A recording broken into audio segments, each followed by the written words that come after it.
சிவாய நம. திருச்சிற்றம்பலம். சிவராஜன் ஜி வணக்கம். சிவாய நம. திருச்சிற்றம்பலம்.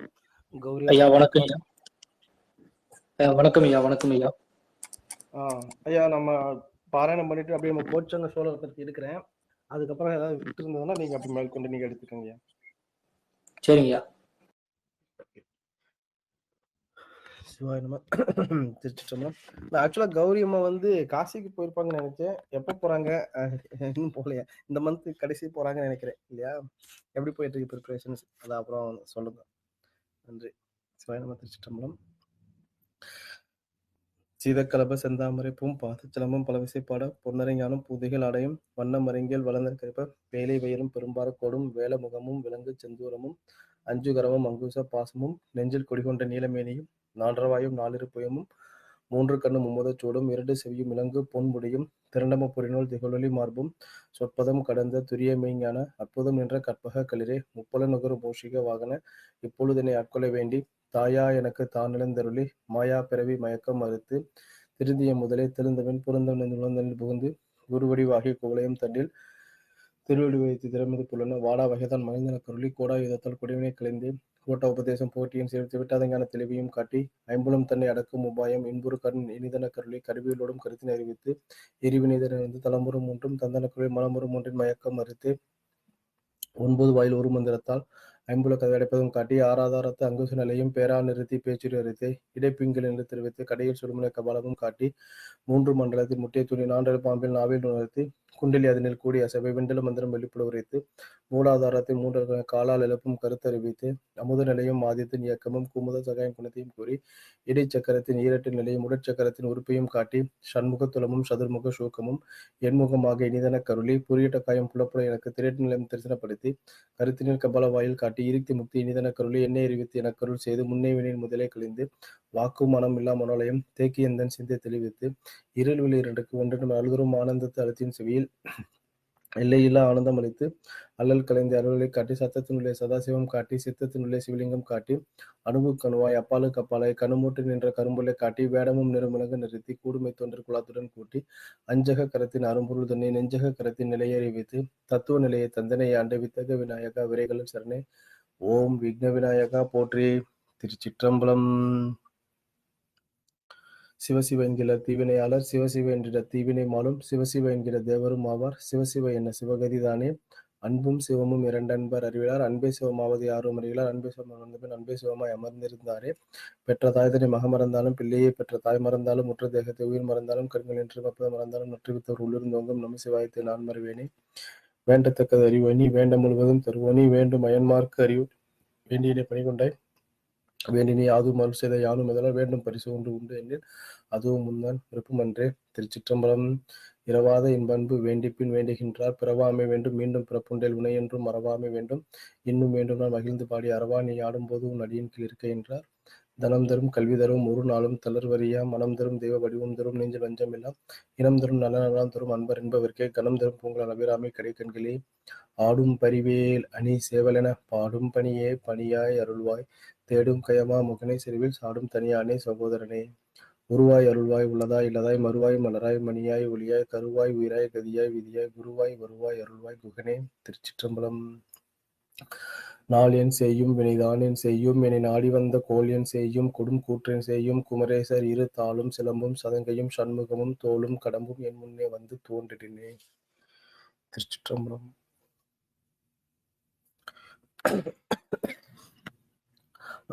சிவாய நம. திருச்சிற்றம்பலம். இன்னைக்கு நம்ம பார்க்க போறது வந்து 63 நாயன்மார்கள்ல கோச்சங்க சோழ நாயனாரோட குரு பூஜையில அவரை பத்தி சிந்திக்க போறோம். அவரை பத்தி சிந்திக்கிறதுக்கு முன்னாடி பொதுவாக நமக்கு நம்ம ஆன்மீகத்துல இருக்கிறவங்க இந்த ஸ்பிரிச்சுவல்ல இருக்கிறவங்க பொதுவா ஞானிகள் இவங்கெல்லாம் எதை பார்ப்பாங்க அப்படின்னா நான் அப்படின்னு சொன்னா நம்மளோட ஆன்மாவை தான் குறிக்கும்.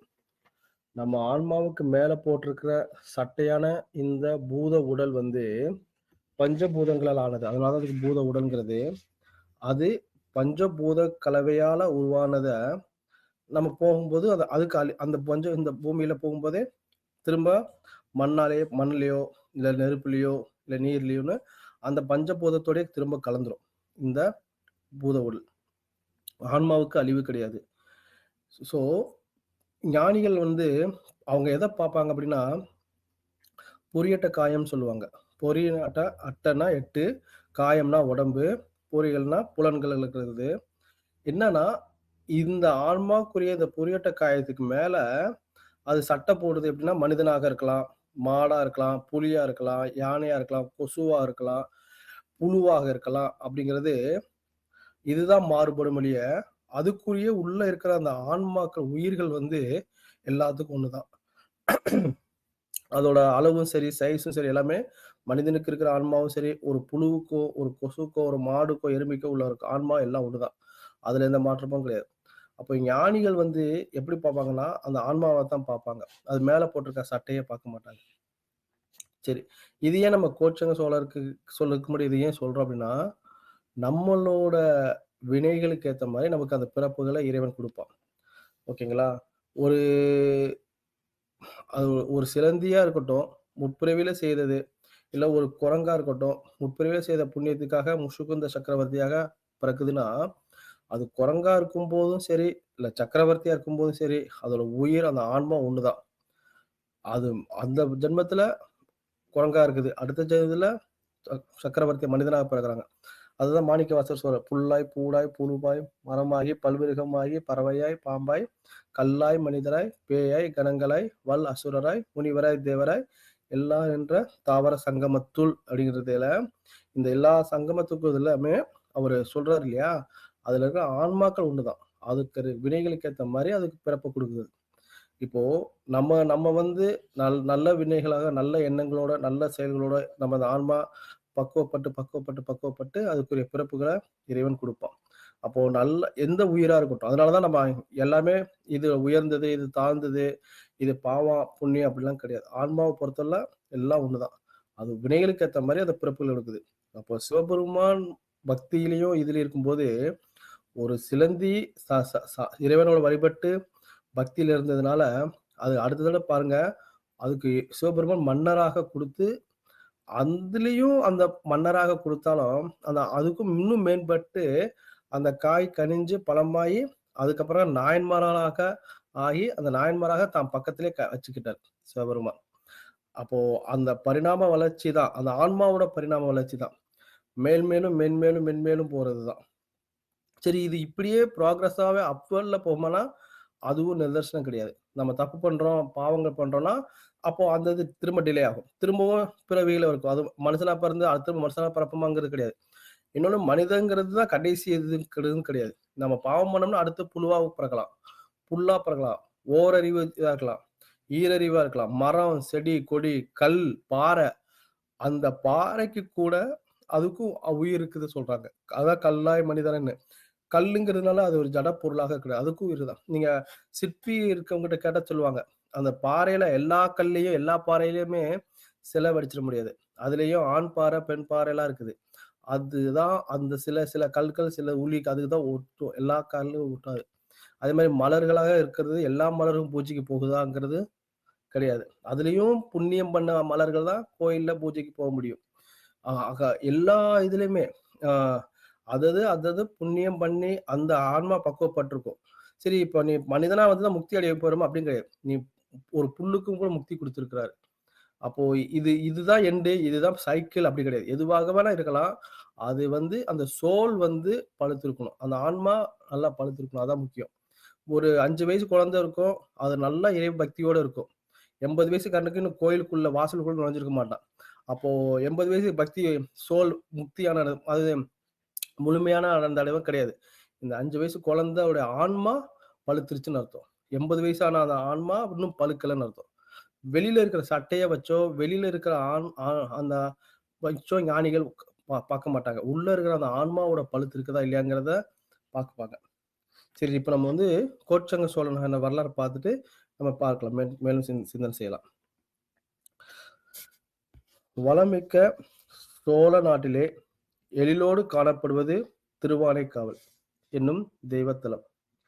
இங்கே காவிரி நதி வற்றாது ஓடிக்கொண்டிருந்தது. திருச்சியில ஸ்ரீரங்கம் எவ்வளோ முக்கியமோ, அதே மாரி திருவானைக்காவும் முக்கியம். தமிழ்நாட்டுல இருக்கிறோம் அப்படின்னா, திருவானைக்காவல் போகலைன்னா கண்டிப்பா போயிட்டு வந்துருங்க. ரொம்ப ரொம்ப விசேஷமான ஸ்தலம். அங்க சிவபெருமானும் சரி, அம்பாளும் சரி, அதுவும் சக்தி மிக்க தாயார். திருவானைக்காலோட வரலாறுல நெறைய விஷயங்கள் இருக்கு. நெறைய கதைகள் அதுல பொதிஞ்சிருக்குது. ஆ திருவானைக்காவல் கண்டிப்பா போயிட்டு வந்துருங்க. சரி, அப்போ நம்ம பார்க்கலாம். காவிரி ஆற்றின் கரையிலே சந்தர தீர்த்தம் என்னும் பெயருடைய பொய்கை ஒன்று அமைந்திருந்தது. அப்பொய்கை கரையிலே குளிர்ச்சோலை ஒன்று உண்டு. அச்சோலையுள்ளே வெள்ளை நாவல் மரத்தின் தாளே சிவலிங்கம் ஒன்று இருந்தது.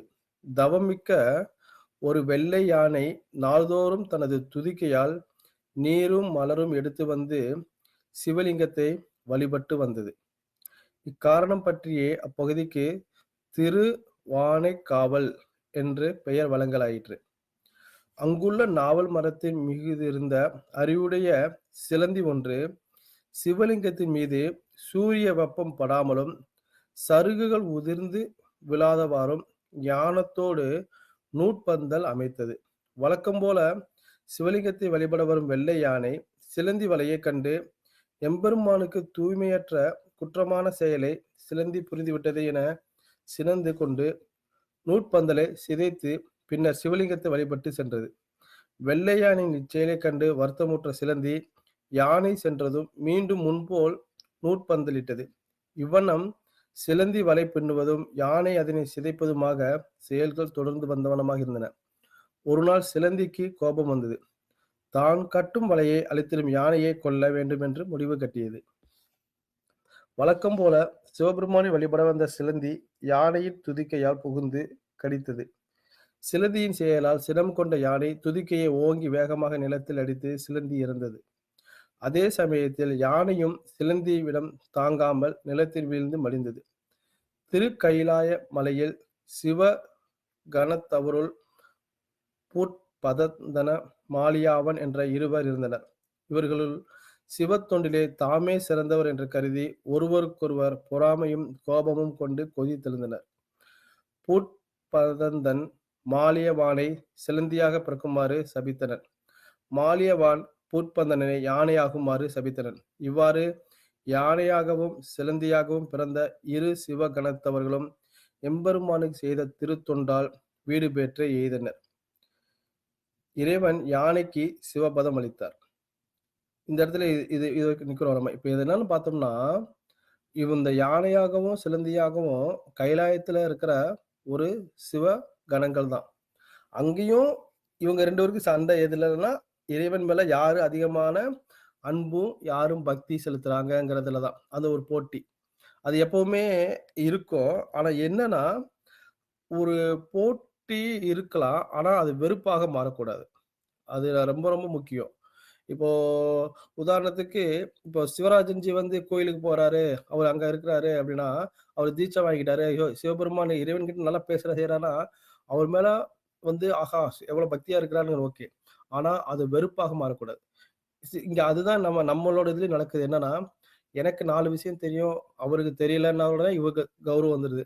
நான் 40 கோயில்ல போய் சாமி பார்த்துட்டேன். நீ இன்னும் ஒரு கோயில் கூட போகலையா? அப்படின்னா, நெறைய பேர் அது பெருமையா சொல்றது வேற, ஒரு ஏளனமா சொல்றது வேற. நான் நான் பார்த்தீங்கன்னா, நான் கேதார்நாத் போயிட்டு வந்துட்டேன். இன்னும் நீ அங்க போலையா?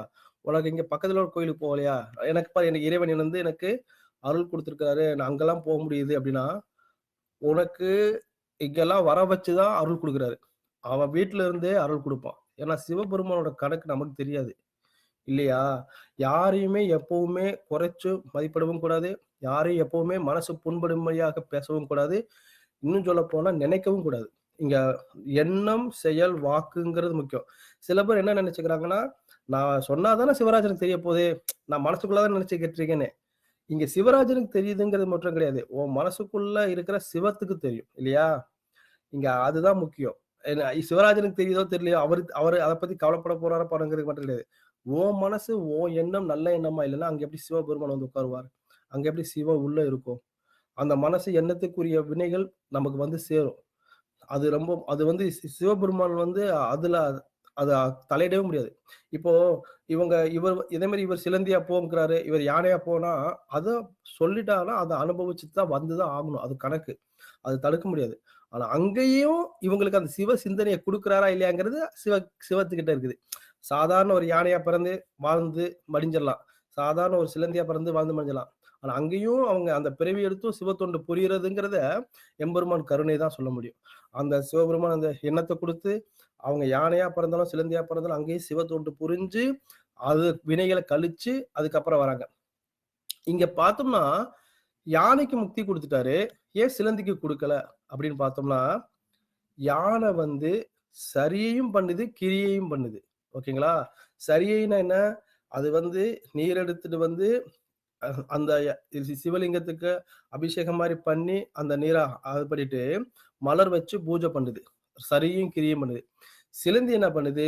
அந்த கூட்டு மாரி கட்டி சரியை பண்ணுது, கிரியை பண்ணல. ஓகேவா? அதுக்கப்புறம் தான் அவர் கோச்சங்க சோழனா வந்து சரியும் கிரியையும் பண்ணி, அதுக்கப்புறம் அவர் ஏத்துப்பார். அதனால தான் இங்க சூக்குமமா பார்த்தோம்னா, யானைக்கு முத்தி குடுத்தாரு. சிலந்தியும் தானே சிவபெருமான் மத்தி குடுத்து, அது ஏன் அடுத்த பிறவி அதுக்கு ஏன் வந்தது அப்படின்னா, அது சரியும் கிரியும் சேர்த்து பண்றதுக்காக தான். யானை ஆரம்பத்திலே சரியும் கிரியும் சேர்த்து பண்ணிரும். ஓகேங்களா? சரி சரியை கிரியை பண்ணணும், யோகம் பண்ணணும், ஞானம் பண்ணணும்னா, யோகம் அது போய் தினமும் செய்யுது பார்த்தீங்களா? தண்ணி எடுத்துட்டு வந்து குடுக்குது. இது தண்ணி எடுத்துல தவறாம சிலந்தி செய்யுது. அதுதான் யோகம். யோகங்கிறது வேற ஒண்ணும் கிடையாது. ஒரு செயல நம்ம தொடர்ந்து விடாம வைராக்கியத்தோட செய்யறது தான் யோகம். அதுதான் அதுதான் யோகம். யோகங்கிறது என்ன? மனத கட்டுப்படுத்தி, உடல கட்டுப்படுத்தி உட்கார்ந்து ஒரு செயல செய்ற. அது பக்தியிலேயே இதையும் செய்றது. அதுதான் யோகம். தவம். அதுதான் தவம். தவங்கிறது என்னது? விடாம செய்றது. நம்ம ஏதாவது படிக்கிறதும் விடாம படிக்கிறோமா? ஒரு வேலையும் தவம். கடைக்கு காலையில எந்திரிச்சோன கடைக்கு தவறாம போய் உட்கார்ந்துறோமா? கஸ்டமர்ஸ்ட்ட நல்லா பேசுறோமா? எல்லாமே ஒரு தவம் தான். 4 பேர் அன்பாவே இருக்கிறது தவம். அத கடைபிடிச்சு அத தொடர்ந்து செய்றது தான் தவம். ஓகேவா? அதன் மூலமாக உனக்கு கிடைக்க போறிய ஞானம் தான் பக்தியில கூடிய ஞானம் தான். இந்த யோகம் பண்ணும்போது ஒரு கட்டத்துக்கு மேல ஞானம் தானா வந்துரும். தானா வரும்னா அது ஒரு கட்டத்துல வந்துரும். அது போய் நீ அடைஞ்சிருவ. ஓகேவா? ஆனா யோகம் பண்ணாம ஞானம் வராது. ஓகே. ஆனா யோகம் பண்றதுக்கு முன்னாடி இந்த கிரியை பண்ணி ஆகணும். கிரியை பண்றதுக்கு முன்னாடி சரியை பண்ணி ஆகணும். இதுதான் வழி. நான் கோயிலுக்குள்ள போகணும். போனா தானே அங்க போய் உட்கார்ந்து மந்திரத்த சொல்றதோ, இல்ல இறைவனோட நாமத்த சொல்றதோ. அப்ப நான் கோயிலுக்கு போறது சரியை. போயிட்டு உழவார பணி செய்யறது, தொண்டு செய்யறது, என் உடம்ப சுத்திப்படுத்தணும் நான் தினமும் கோயிலுக்கு போறனாலே என் உடம்ப சுத்தப்படுத்துறேன். என் உடம்ப சுத்தப்படுத்துறேன். என் ஒழுக்கம் ஆட்டோமேட்டிக்கா வந்து உட்காரும். ஒழுக்கம் இல்லைன்னா நான் கோயிலுக்கு போறது கிடையாது. அப்ப என் ஒழுக்கம் வந்தது, உடம்பு சரியாயிருது. உடம்பு மட்டும் சரியானா பரவாயில்லையா? அங்க போய் உட்கார்ந்துட்டு மனசு வேற பக்கம் இருக்கக்கூடாது. அப்ப மனசு ஒன்றியணும். அப்ப உடம்பும் மனசும் சேர்ந்து ஒன்றினது கிரியை. அப்ப நான் மந்திரம் சொல்றேன். அ இப்ப நம்ம பாராயணம் பண்றேன். இதெல்லாம் கிரியை. அப்போ சரியையும் கிரியை சேர்ந்து அதுவும் கன்டினியூவா தான். கிரியை வந்த உடனே சரியைங்கிறது கிடையாது. கிரியைக்குள்ள சரியை இருக்கு அடங்கிரும். நான் கிரியைன்னு சொன்னாலே அது சரியை இருக்குன்னு அர்த்தம். அப்போ கிரியை ஆட்டோமேட்டிக்கா வந்துருது. இப்ப சரியை கிரியை சேர்த்து நான் தொடர்ந்து கன்டினியூஸா பண்றது யோகம். யோகத்துக்கு சரியை கிரியை யோகமா பண்ணும்போது ஆன்மா ஒரு கட்டத்தை ஒரு பக்குவம் அடையும் போது ஞானம் வந்துருது. இது ஒரே ஜென்மத்துல வராது. இது பல ஜென்மங்கள் ஆகும். பிறவி அப்படியே புனர்வி மனப்புன ஜென்மம் எடுத்து எடுத்து வரணும். அந்த மாதிரி தான் இப்போ கைலாயத்துல அவங்க 2 பேரும் சண்டை போட்டுக்கிட்டாங்க. அங்க வெறுப்புன்னு வந்துட்டாலே அது பலனை அனுபவிச்சுதான் ஆகணும். அப்ப யாரா இருந்தாலும் வெறுப்பு இருக்கவே கூடாது. வெறுப்பு இருந்தாலே நமக்கு பிறப்பு உண்டுன்னு அர்த்தம். சில பேர் நான் வெறுப்பா இருப்பேன். அதாவது நான் அவன் மேல பக்தியா இருக்கேன், அன்பா இருக்கிறேன். ஆனா வெறுப்பும் இருந்ததுன்னா பிறப்பு உண்டு. நில்ல இருக்கணும். வெறுப்புங்கிறது என்ன? அதுவும் ஒரு விதயமான ஒரு மலம் தான் இல்லையா? குரோதம், அன்பு மட்டும் கிடையாது. பாசம் மட்டும் கிடையாது. வெறுப்பும் இருக்கக்கூடாது. இங்க வந்து என்ன ஆகுது? வெறுப்பு இருக்கிறதுனால அவங்க பிறப்பு எடுக்குறாங்க. இப்ப கோச்சங்க சோழத்தோட வரலாறுல நம்ம அததான் பார்க்கிறோம். அப்போ அதனாலதான் இறைவன் வந்து யானைக்கு சிவபதம் அளித்தார். ஏன் சிலந்திக்கு குடுக்கலங்கிறதுக்கு நான் இவ்வளவு தூரம் விளக்கம் சொன்னேன். சரி, இப்ப சிலந்தி என்ன பண்றாருன்னா, சிலந்தியை சோழர் குலத்தில் உதித்து, கோயிலில் அமைத்து சிவத்தொண்டு புரிய அருள் செய்தார். யானையை கொல்ல சிலந்தி முதலில் முயன்றதால் அதற்கு மட்டும் மறுபிறப்பு ஏற்பட்டது. சிலந்தியும் வெள்ளை யானையும் எம்பெருமான் அருளால் வீடு பேறு பெற்று முன்போல் சிவகண தலைவர்களாக எம்பெருமானுக்கு திருத்தொண்டு புரியலாயினர்.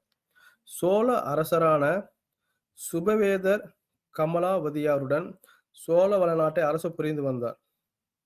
திருமணமாகி நெடுங்காட்களாகியும் மக்கப்பெறில்லாமல் மன்னன் மனைவியாருடன் தில்லையை அடைந்து அம்பலவானரது திருவடியை வழிபட்டு பெருந்தவம் இருந்தார். கூத்தப் பெருமான் திருவருள் புரிந்ததுக்கு ஏற்ப சிலந்தி வந்து கமலவதியின் மணி வயிற்றில் கருவடைந்தது. மணி வயிற்றில் கரு வளர்ந்து குழந்தை அவதரிக்கும் தருணம் நெருங்கியது. அப்பொழுது சோதிட வல்லுநர்கள் இக்குழந்தை இன்னும் ஒரு நாளிகை கழித்து பிறக்குமேயானால் உலகத்தையும் ஆளக்கூடிய ஆற்றலை பெறக்கூடிய குழந்தையாக இருக்கும் என்றார்கள். சோதிடர்கள் மொழிந்ததைக் கேட்டு அம்மையார் ஒரு நாளிகை தாமதித்து தமக்கு குழந்தை பிறக்க வேண்டும் என்ற எண்ணத்தில் தம்மை தலைகீழாக கட்டி தொங்கவிடுமாறு கட்டளையிட்டார். அவ்வனமே அரசியாரை கட்டினர். சோதிடர் சொல்லிய நல்ல வேளை நெருங்கியதும் அரசியார் ஆணைப்படி கட்டவிழ்த்தார்கள். அரசியாரும் அழகிய ஆண்மகவை பெற்றெடுத்தார்.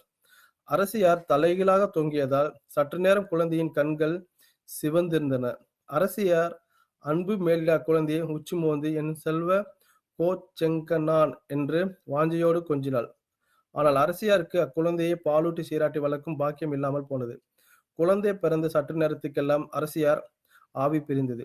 சுபதேவர் தனது மகனை வளர்த்து வில் வித்தையில் வல்லவனாக்கி வேத ஆகமங்களிலும் மேம்படவனாக்கினார். உரிய பருவத்தில் ஆட்சி பொறுப்பை ஏற்று நடத்த அவனை ஆளாக்கினார். சுபதேவர் மகனுக்கு முடிசூட்டிவிட்டு காடு புகுந்து அருந்தவம் புரிந்து எம்பெருமானின் திருவடி நிலையை அடைந்தார்.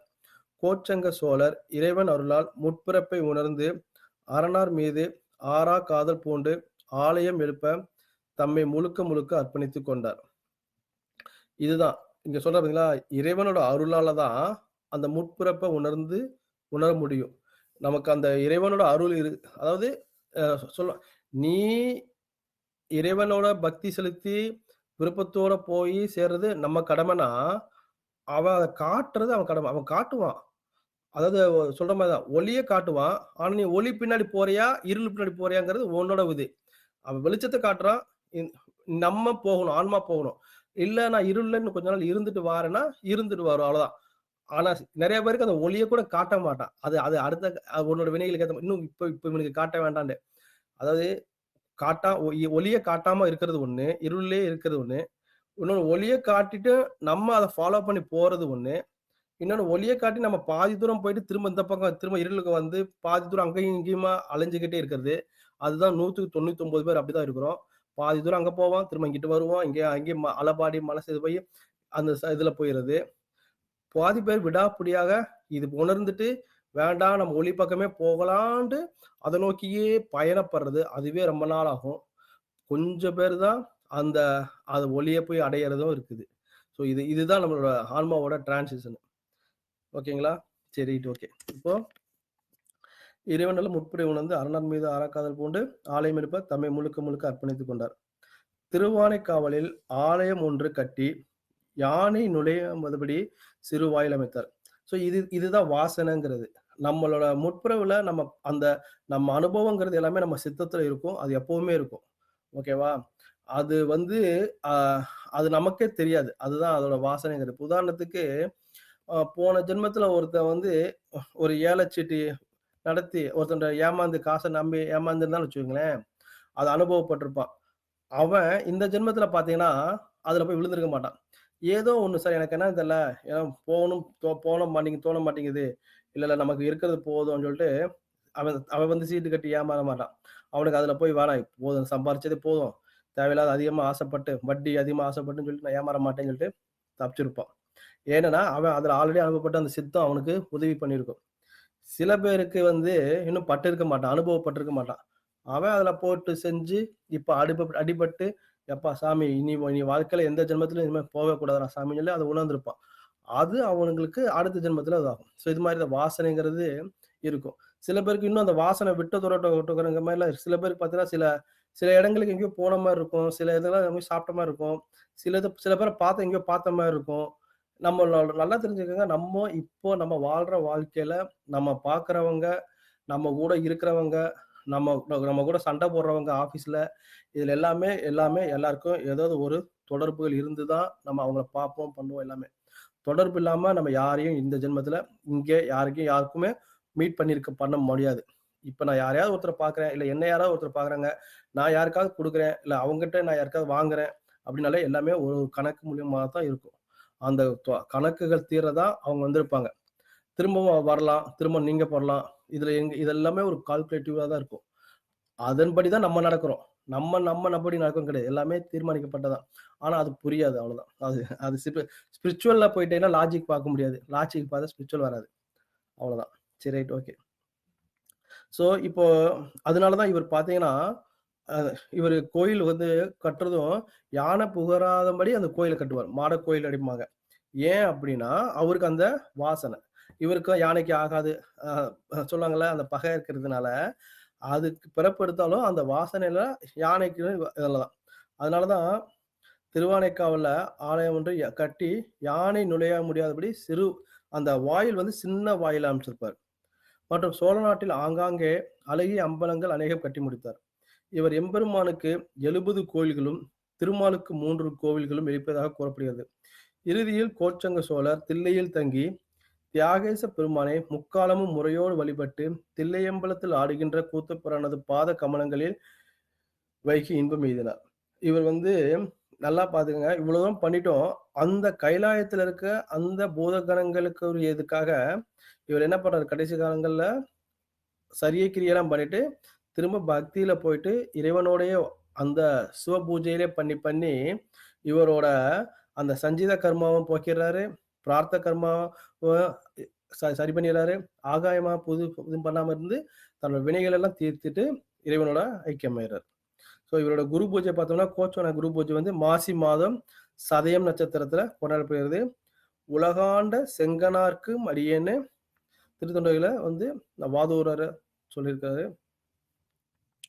சாரி சுந்தரர் சொல்லியிருக்கிறாரு.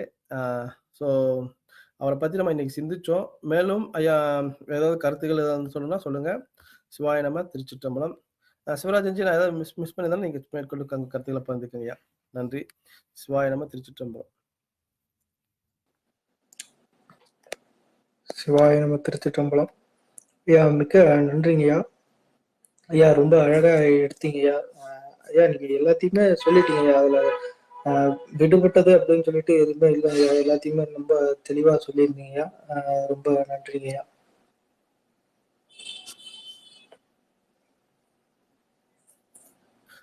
ரொம்ப நன்றிங்க ஐயா, ரொம்ப நன்றி. சிவாய நம. திருச்சிற்றம்பலம். நமக்கு இந்த கோச்சங்க சோழரோட நாயன்மாரோட வரலாறுல நம்ம அதுதான் நம்ம பாக்குறோம். நம்ம முற்பிறவிகள்ல என்ன எதுக்குங்கிறது அந்த வாசனை, அதே மாதிரி நம்மளோட வினைகளுக்கு ஏற்ற மாதிரி நமக்கு பிறப்பு, நம்ம பக்தியை செலுத்தும் போது நமக்கு இறைவன் எப்படி இந்த ஆன்மாவுக்கு துணை புரிகிறாரு அப்படிங்கிறது தான் இங்க வந்து ரொம்ப முக்கியம். அதாவது அந்த அவங்க 2 பேரும் சண்டை போட்டுக்கிட்டு இருந்தாலும் சரி, இப்போ இப்போ ஒண்ணு கேட்கலாம். இப்போ இவங்க 2 பேரும் சிவகணங்கள் தான், கைலாயத்துல தான் இருக்கிறாங்க. இவங்களுக்குள்ள என்ன சண்டைன்னா பக்தியில தான் சண்டை, நல்ல விதமா தான் சண்டை. சிவபெருமானுக்கு நான் தான் அதிகமா செய்யறேன், நீ தான் அதிகமா செய்யறேங்கிறது அது இயற்கையா வரக்கூடியதுதான். அப்ப சிவபெருமான் நினைச்சிருந்தா அதை அங்கேயே போக்கிருக்கலாம். 2 பேரும் சண்டை போடாதீங்கடா, இல்ல அந்த எண்ணத்தை அவர் தீர்த்திருக்கலாம். அவரால் முடியாதுன்னு நினைக்கிறீங்களா? முடியும். ஆனாலும் அவர் அப்படி பண்ணாம இந்த ஆன்மா இத போய் அனுபவிச்சுதான் உணரணும். சொன்னா அதுக்கு புரியாது, அறிவித்தால் அது அறியாது. அதுதான் அதோட குணம். அனுபவத்தாலதான் அறிய முடியும். அப்போ போய் அனுபவிச்சுட்டு வான்னு. சரி, அனுபவிச்சுட்டு வான்னு ஏன் பூமியில வந்து பிறக்குறாங்கன்னா, இங்கதான் அந்த அனுபவத்தை ஆன்மாவுக்கு கொடுக்க முடியும். தனு கரண புவன போகங்களோட சேர்த்து. ஓகேவா? இப்போ இது வந்து நான் நல்லா தெரிஞ்சுக்கங்க. நல்ல ஆன்மாக்கள் நல்ல இதுகள்னால அவங்கதான் பூமியில பிறந்து மனிதராகவோ எதுவோ என்ன உயிரா இருக்கட்டும் இங்க பிறந்து திரும்ப வர முடியும். இப்போ அவங்க நாகலோகம் மத்த லோகத்துக்கெல்லாம் இந்த ஆன்மாக்கள் போக முடியாது, சகலர்கள் போக முடியாது. ஓகேவா?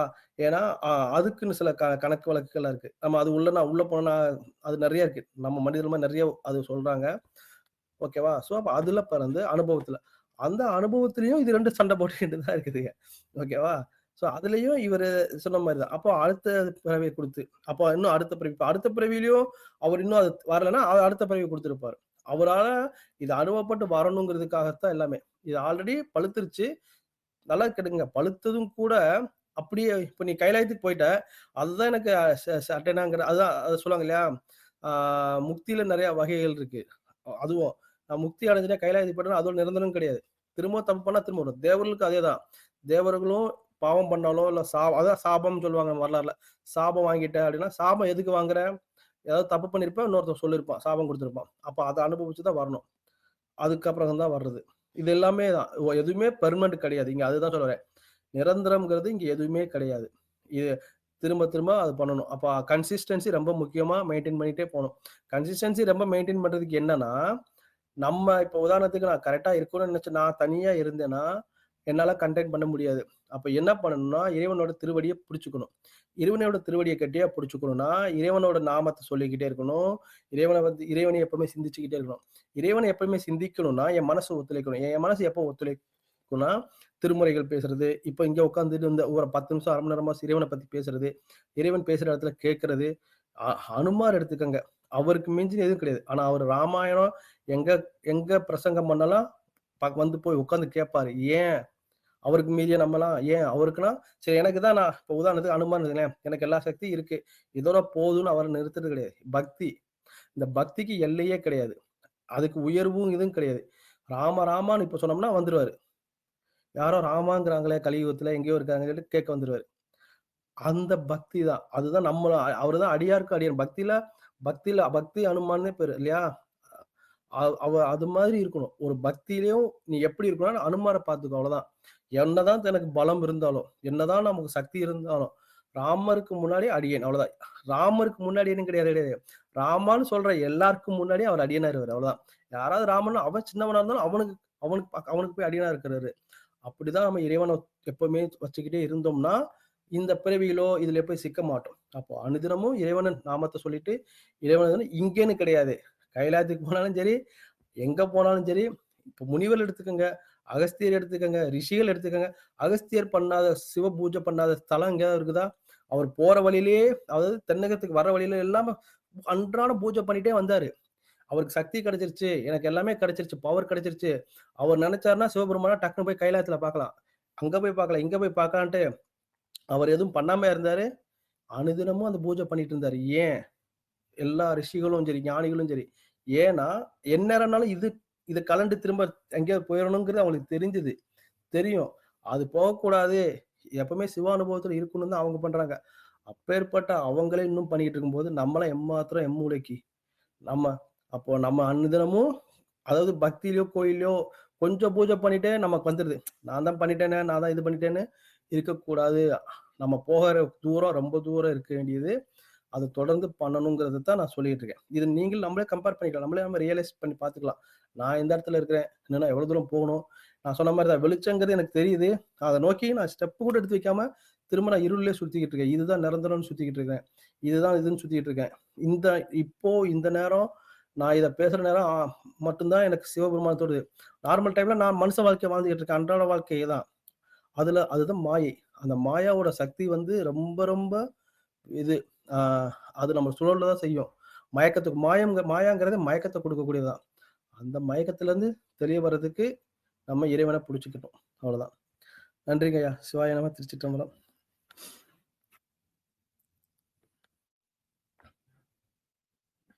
சிவராஜ் ஜி. சிவாய நம ஐயா சிவாய நம திருச்சிற்றம்பலம். வேற ஏதாவது கருத்துக்கள் தகவல்கள் இருந்ததுன்னா பகிர்ந்துக்கலாம். இல்ல நம்ம அப்படியே பாராயணம் பண்ணி போற்றி பாடிடலாம் ஐயா. சரி, ரைட், ஓகேங்கய்யா. நான் பாராயணம் பண்ணிடுறேன். போட்டு பாடிடலாம். சிவாய நம! திருச்சிற்றம்பலம். கௌரி அம்மா இவங்க காசிக்கு போறதா கேள்விப்பட்டோம். வாழ்த்துக்கள். இந்த மந்த் போறீங்கன்னு நினைக்கிறேன்.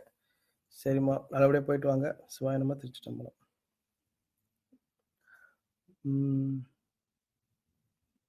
ஐயா ஒரு இதுங்கய்யா, நாளைக்கு வந்து இது எடுக்கணுங்கய்யா, எரிபத்த நாயனார் குரு பூஜை பார்க்கணுங்கய்யா.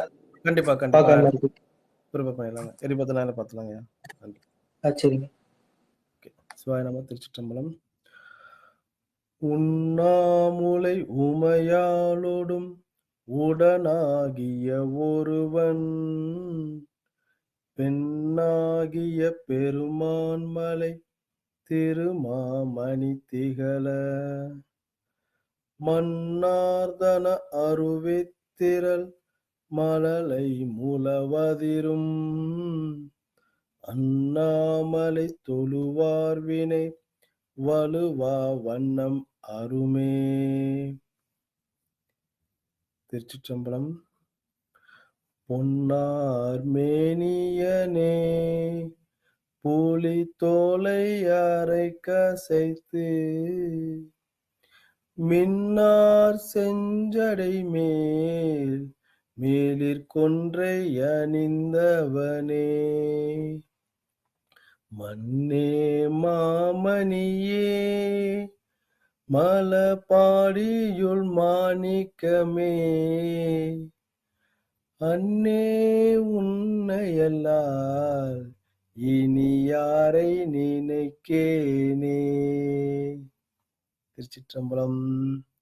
வான்மிகில் வளாது பெய்க ஐயா மலிவளம் ஐயா சுரக்க. ஒரு நிமிஷம் ஐயா ஐயா ஒரு நிமிஷம் கௌரி